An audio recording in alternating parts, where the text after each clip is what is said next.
flag-throwing protesters clashed with government forces in Indian-controlled Kashmir, a day after a police tear gas shell struck and killed a young boy.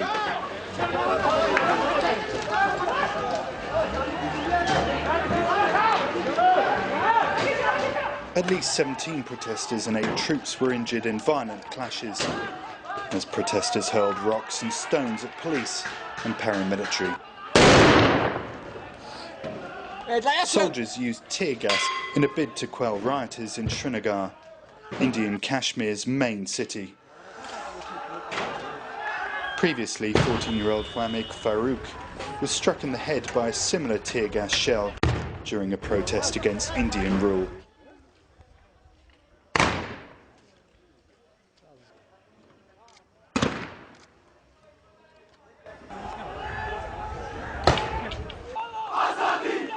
Thousands of people gathered at Farouk's home and carried his body for burial, shouting slogans like, "We want freedom," and "Indian forces leave Kashmir."